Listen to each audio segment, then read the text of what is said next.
Are you tired of spending hours and hours and hours at a driving range just like this one and not getting any results, hitting ball after ball and not feeling that compression that you've been searching for?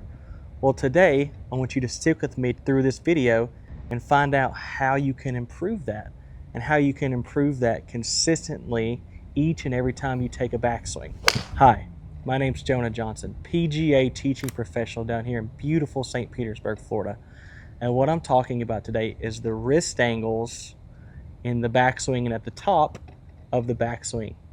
And I'm going to show you where they need to be at, and you can checkpoint yourself where they need to be at the top of the backswing. First, let's make sure we have a really good grip, okay?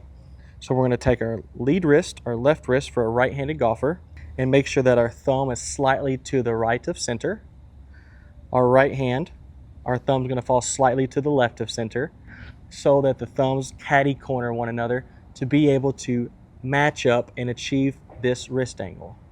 So as I set up to the ball, I'm going to go ahead and take my grip. And as we take the club back, I want to make sure that there is no movement with the club face. If you're taking the club back and opening this face, you probably got a cupped wrist at the top of the backswing. And anytime I see this cupped wrist, it always leads to an open face in the downswing. And with an open face, there's no way that we can have forward shaft lean because the ball is going to go a mile to the right. So as we're taking the club back, we're going to keep the club face square. As we start to hinge the club, I want to make sure that the face stays in that same condition all the way to the top. And what you're going to see is the lead wrist is flat. My right hand is underneath that. When I turn it to be cupped, you'll automatically see that the club face goes behind the shaft. You want to see the club face in front of the shaft at the top of the backswing. So let's do this again. Take away, face stays square. We hinge and keep the club face square, and at the top of the backswing, the face is in front of the shaft at the top. Our lead wrist is flat, and our right hand is underneath at the top. So now that we've felt this position, let's go ahead and get to the top of the backswing and slowly come down to where the shaft is now parallel to the ground, about hip height. So we'll take the club to the top again. Right, we got our takeaway, not letting the face open. Hinge, flat wrist at the top, right hand's underneath, and then we're going to slowly come down in the downswing and stop where this shaft is parallel to the ground. And what you'll notice is the toe is in front of this heel. If your toe is behind the heel at this position in the downswing, there will be no way that you're going to square the club face at impact. So shaft parallel, we need to have that toe in front of that heel. And then from there, I want you to go ahead and take your lead wrist off. Or take your left hand off. And I want you to just go ahead and rotate towards impact and keep that shaft lean forward. Now what you're going to feel, if you're able to achieve this and keep that shaft lean forward, that there's a little bit of restriction going on here. There's a little bit of tightness going on here, which is good. It's probably a new feel. I see all too many times that this is what this right hand is doing too much coming into impact, and you'll notice that you'll deliver a shaft that is leaning back instead of a shaft that is leaning forward. This shaft leaning forward will give us compression of the golf ball at impact.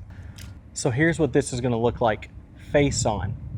We start to take the club away, we hinge the club and get to the top, and then when you take that left arm off, that left hand off, and then keep the right hand on, holding that right wrist into place coming down to deliver a shaft that is leaning forward at impact. What you'll notice is the left part of the button of the club is pointed to the left hip. right? The butt end of the club is pointed to the left hip versus no shaft lean. The butt end is now pointed to the right of me. So what I want you to do is take a few swings getting to the top and just rehearse getting back to impact with that shaft leaning forward. And at this point here, you should feel quite a bit of weight forward as well. There's a little bit of lateral motion that happens to help us achieve this. But you could take some swings, getting to the top, freezing, coming down right there at impact. And then from there, we can hit. Feeling that compression just gives us less dispersion. If we're able to compress that golf ball, you'll start to feel ball first, ground second at impact.